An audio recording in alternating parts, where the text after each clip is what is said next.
除了文化方嘅贡献同成就，钟天明韩国系一个社会运动家。96年代嘅下，经济部讲要开发南浦水源，佢天会提米农做水库，让环境生态会受到影响。钟天明用文学家嘅身份带领乡亲放起来反对，唔单止指内米农爱向协进会保存文化古迹和随身嘅奇美沙奇太学，欣赏米农嘅彩体文化。最近改良的南山参加祭典，还用传统白金剑走来祭告山神为王贴来场面。最近76届的高雄米农王贴祭，当年时也都如期来了。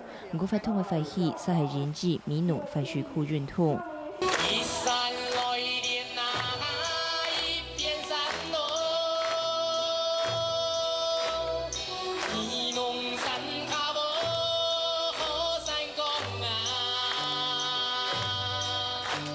1993年，经济部为了提供南浦供应用水，计划同米农起水库，客家乡亲当去到台北抗议起水库。土番水库的运动地度，客家的风做件传统的衫，拿件指甲，其件反对起米农水库的主张。1994年，米农爱向协进会成立，钟天明做体界理事长，做社区文化的建立，还有重建生态环保。一啲知识分子呢，睇也时代最需要嘅时候嘅时间点，也社区客家人最需要嘅时间点，伊提出来讲法。能用的哈，他是用说服的那种口气，很理性的说服人家，甚至都你发表嗰些落要落太医呢，都安尼都开下去哦。一生应该唔是看过天明先生开下去嘅事情。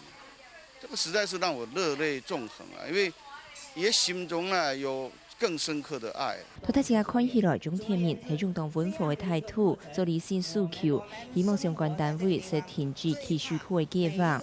除了反水库的运动，对奇美高中先生退休的钟天明，要同冲洗高中的理念发展到社区，喺奇美社区太好充热为推动人之一。反水库实在是一个不得已的时候的这种行为。那我们最关怀的还是整个我们客家文化的问题，整个台湾文化的问题。所以只要有能力的话，那我们尽可能怎么样来推动，那么我们这个整个文化向前。除了反对水库以外呢，也带领俺人做社区的运动。提下社区运动同反水库之前，伊就係個文學家，一個教育家。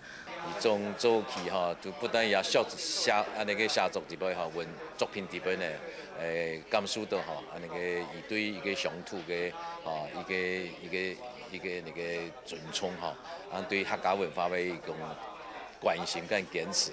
為了反對起水庫，鐘天明董結節向上去揭露，他反對水庫影響環境的同時，用黃貼紙來到發通來連接對內的情感，引起鄉親對社區的重視。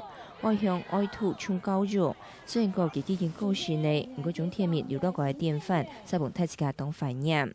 卡新聞綜合報道。